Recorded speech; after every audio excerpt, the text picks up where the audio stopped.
This is the AB Report. Welcome aboard, everyone. Except for Lib Targets.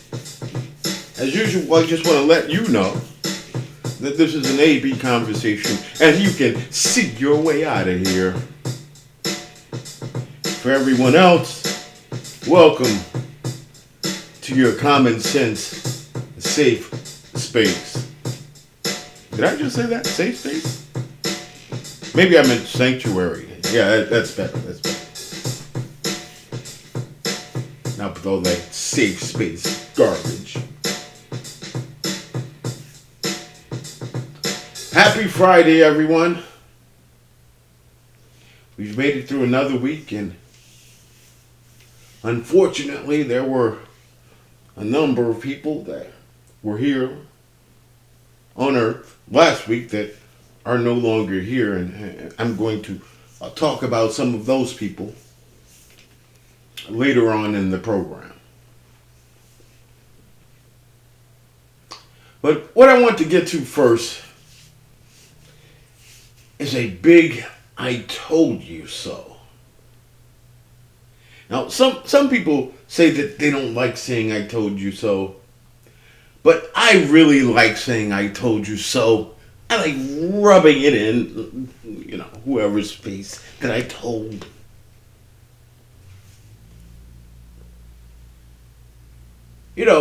Not too long ago when President Biden decided to have tens of thousands of Afghan refugees, so-called, brought over to the United States, I was opposed to this foolishness. I know, and anyone else that has good sense knows, that there is absolutely no way that those people could have been vetted for security purposes or anything else.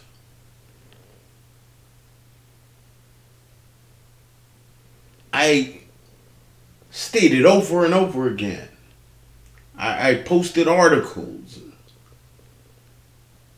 about the habits, the criminal habits that were part of Afghan culture. I pointed out how in Europe, in the UK, and in Germany, that it was determined that the Afghan refugees that had been brought there since 2015 were the most violent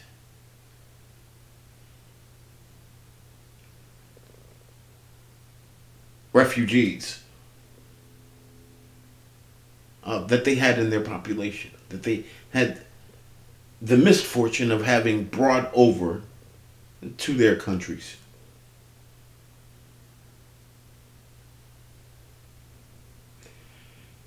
Now, of course, we have no idea who these people are that Joe Biden brought over here.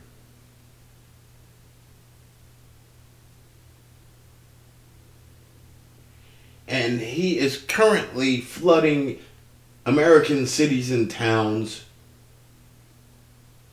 with Afghan refugees, so-called. The Secretary of State, Blinken, he claimed that the refugees went through a rigorous screening process. I don't know what rigorous screening process means to him, but it definitely does not comport to the definition of screening nor rigorous.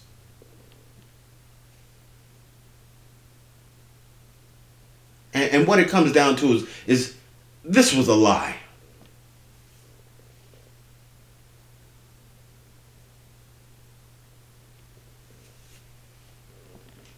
Well,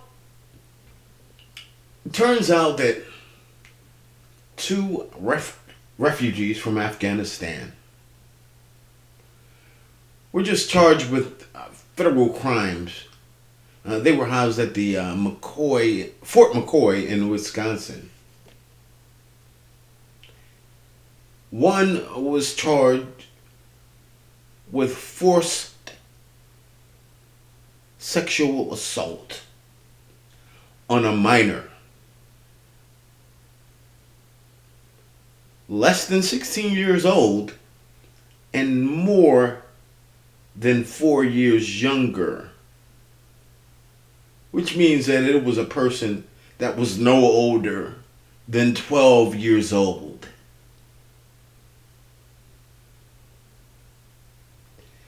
The sex of that individual was not disclosed, whether it was a boy or a girl.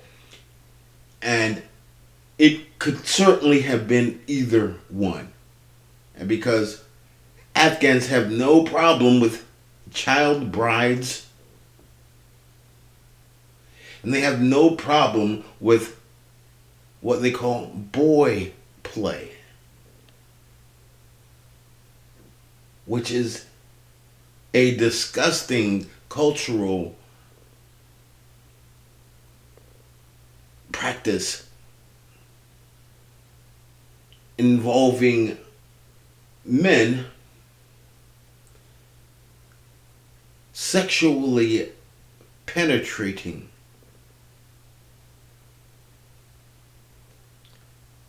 young boys.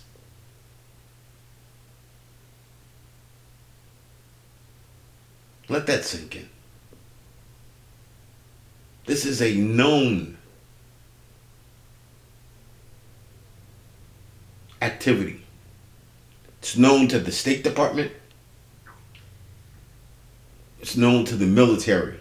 In fact, there were quite a few U.S. military personnel that complained about this while they were stationed over in Afghanistan. They were told to look the other way. That nothing could be done about it because it was part of the culture.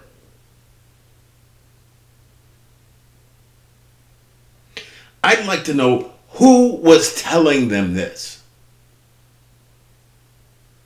Those people need to be dragged out in front of the public on their way to being thrown into Guantanamo Bay.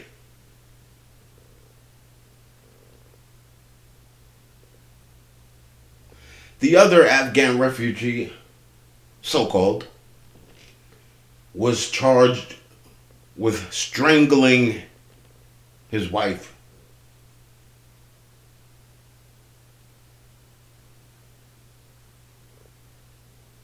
These are some swell fellows, aren't they? But I told you so. And I'll tell you something else. I guarantee that that is just the tip of the iceberg. That this is widespread and is being covered up. The Biden administration, I'm sorry, my bad. The Biden misadministration is covering this up. I suppose because an arrest had to be made in this case, that it had to be disclosed publicly because it is kind of difficult to cover up an arrest and charges being filed.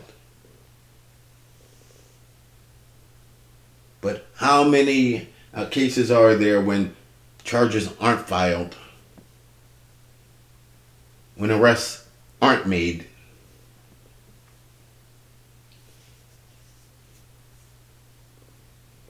When our personnel are told to look the other way?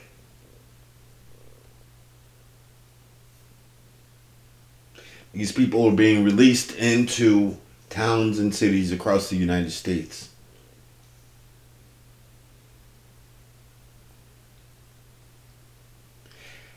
And I've got three words for you: hide your kids.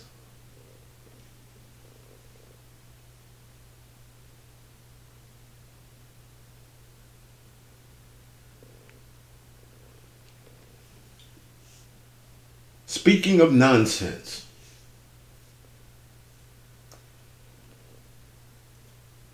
it's been reported that Border Patrol agents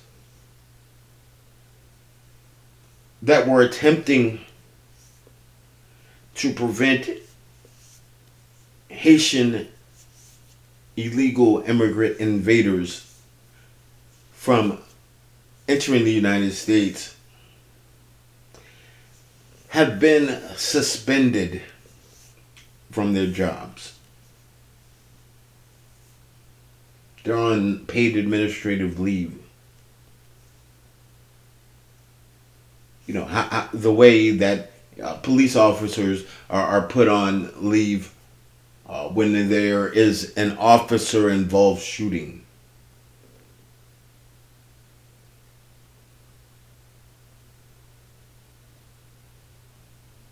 So did these agents shoot anyone? No. They were simply attempting to prevent people from breaking federal law.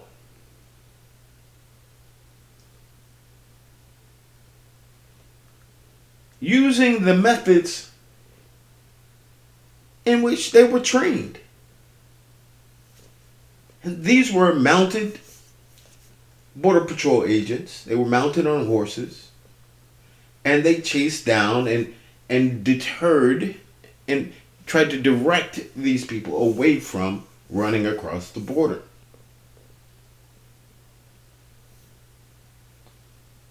Of course, there was a fake hissy fit by the likes of Maxine Waters and AOC and such. And the moronic head of DHS, Mayorkas, Secretary Mayorkas, he said he was terrified. He was horrified at these images of immigrants being mistreated. AKA Border Patrol agents doing their jobs.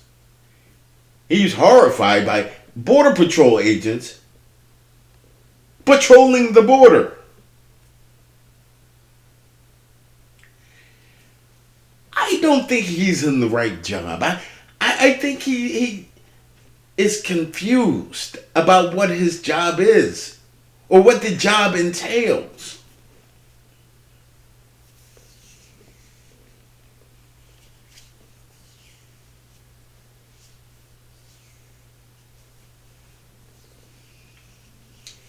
And that kind of leads into a related story. And it is a story of caution. It is a warning.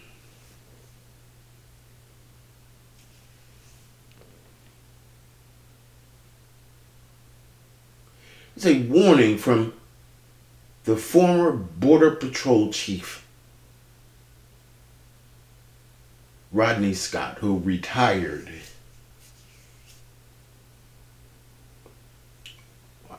earlier this year, during the summer, I think it was. But he wrote a letter to the Senate warning about the dangers of the open border policies that have been implemented by President Biden and enforced by his corrupt Secretary of DHS, Mayorkas. You know, it really gets under my skin how the Republicans in the Senate folded and did not prevent this enemy of the United States from becoming the Secretary of the Department of Homeland Security.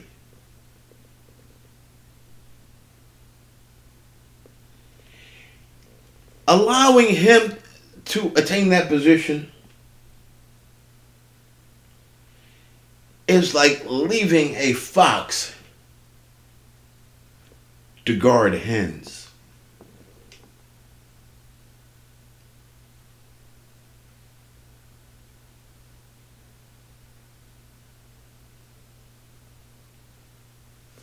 I'm going to go over this letter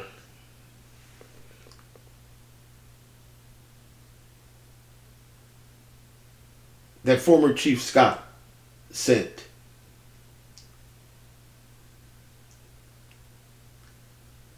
Addressed to Chuck Schumer, Mitch McConnell, Rob Portman, and Gary Peters.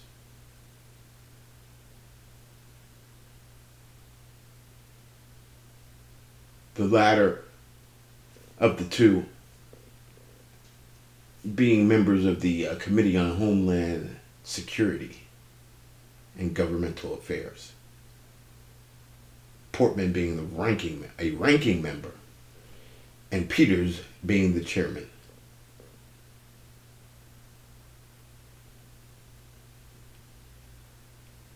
He says, I am writing you today in consideration of your oversight role for the Department of Homeland Security. I served as U.S. Border Patrol agent and federal law enforcement agent for over 29 years. I served under 5 different presidential administrations. I began my career in 1992. I competitively progressed through the ranks and earned key leadership roles to include Deputy Executive Director of the U.S. Customs and Border Protection, Office of Anti-Terrorism, Director of CBP, Office of Incident Management and Operations Coordination, Patrol Agent in Charge, Chief Patrol Agent, El Centro Sector, and Chief Patrol Agent, San Diego Sector. Ultimately, I earned the rank of Chief U.S. BP in February 2020. I served as President Biden's Chief of United States Border Patrol for the first 7 months of his presidency until I chose to retire on August 14, 2021. I can assure you that for my entire career I worked diligently to secure our international border as a nonpartisan civil servant. I respectfully ask that you consider this as you reflect on the concerns outlined below. The position of Chief USBP is a career civil service position and not a political appointment. As chief, I was the most senior official responsible for border security between the port of entry. I witnessed the unprecedented seismic shift in border security and immigration policy that was initiated on January 20, 2021. I believe this policy shift and the associated public statements created the current border crisis. Of greater concern, I also witnessed a lack of any meaningful effort to secure our borders. Contrary to the current rhetoric, this is not simply another illegal immigration surge. This is a national security threat. Today, on the 20th anniversary of the horrific 9/11 terrorist attacks, as I reflect on the significant border security advances that we made, I am sickened by the avoidable and rapid disintegration of what was arguably the most effective border security in our nation's history. Common sense border security recommendations from experienced career professionals are ignored and stymied by inexperienced political appointees. The Biden administration's team at DHS is laser focused on expediting the flow of migrants into the U.S. and downplaying the significant vulnerability this creates for terrorists narcotic smugglers, human traffickers, and even hostile nations to gain access to our homeland.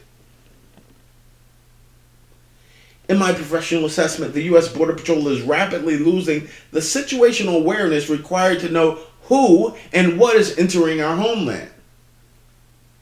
The ability of USBP to detect and interdict those that want to evade apprehension is being degraded daily.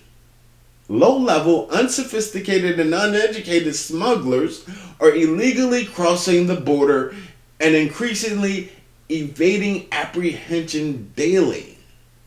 To think that well-resourced terrorist networks, criminal organizations, and hostile nations are not doing the same is naive. The current situation is unsustainable and must be mitigated. You might have detected me chuckling a little bit. That's because when I read the line, low-level, unsophisticated, and uneducated, the Biden misadministration came to mind. Because that is who is running our country right now. And I continue. The expired civil service staff with CBP, ICE, and DHS have provided multiple options to reduce the illegal entries and reestablish some balances of border security through proven programs and consequences, yet every recommendation has been summarily rejected. Secretary Mayorkas is choosing to ignore the sound recommendations of career government leadership, despite his own admissions that he agrees with them. Of grave concern is the fact that the Secretary and other political appointees within the DHS have provided factually incorrect information to congressional representatives and to the American public. Furthermore, they have directed USBP personnel to allow otherwise ineligible aliens to remain in the U.S., inconsistent with the CDC Title 42 order, established legal process, and law. The professional staff within DHS is left perplexed, wondering who is really in charge and what the objective is. As a direct result of these decisions, control of our borders has disintegrated overnight, while the sheer volume of aliens is overwhelming. It is critical that the policymakers consider that these mass incursions are not simply an immigration issue. These illegal entries are being scripted and controlled by the plaza bosses that work directly for the transnational criminal organizations to create a controllable gap in border security. These gaps are then exploited to easily smuggle contraband, criminals, or even potential terrorists into the U.S. at will. Even when USBP detects the illegal entry, agents are spread so thin that they often lack the capability to make a timely interdiction. It is important to remember that the border is not the destination, but only a transit point en route to cities and towns throughout the United States. I'm going to stop right there and leave it to you if you would like to read the remainder of this letter. I'll put a link in the comments. But this gives you a view of what's going on behind the curtain with the Biden administration, the decisions that are being made by the corrupt Secretary of DHS and Biden himself that are leaving our country open and vulnerable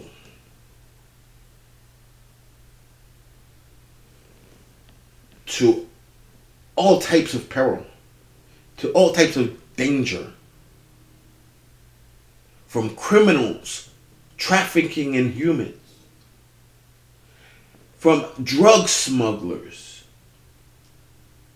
to terrorists.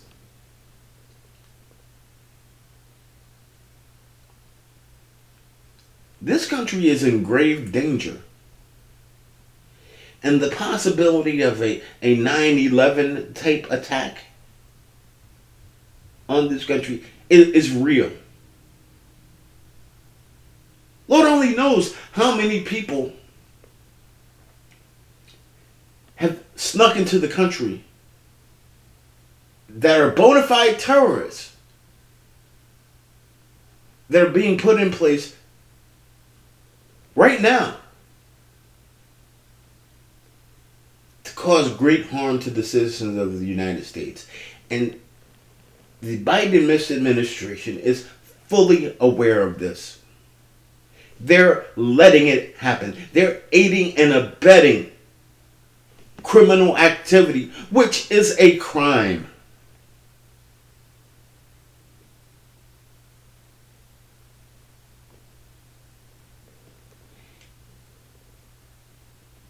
You know, I don't know what we're going to do, ladies and gentlemen. Because at this point in time,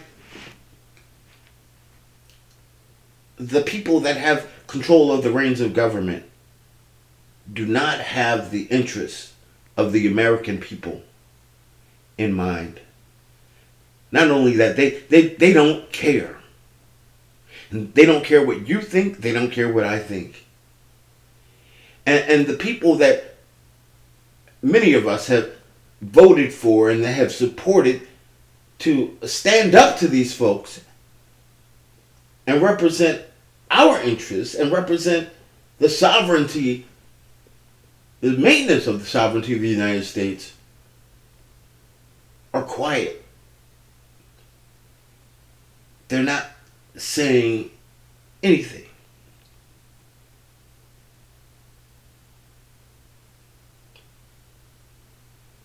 We are in deep trouble, and all I can tell you is to watch out for your family. Watch out for your community where you live. Be extra vigilant, even when going out in public. I don't want you to be paranoid, but I just want you to be aware of the potential danger that not potential, the actual danger that we have been exposed to.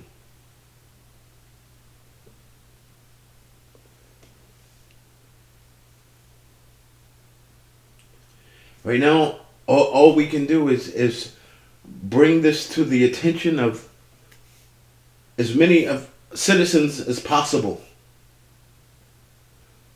so that when we do have an opportunity to interject our voices in a meaningful way,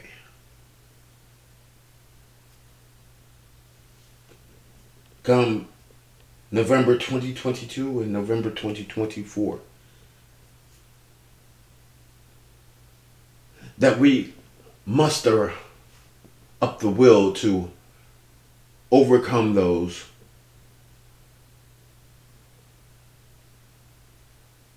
who would allow America to be destroyed.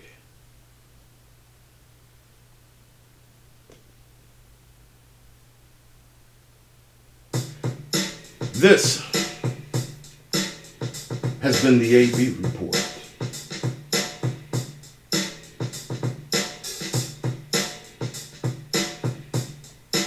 And like I referred to at the beginning of this show, there are some people here that are no longer here that were here last week. And about 450 of those people have reportedly passed away from having received a certain inoculation. I won't specifically state what that inoculation is, but you know what it is.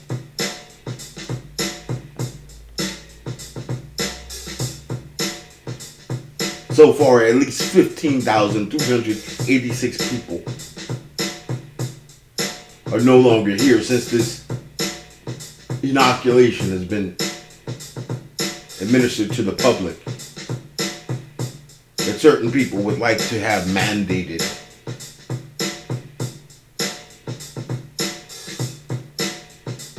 Over 726,965 adverse events have been reported. And keep in mind, these numbers are about 1% of the actual numbers.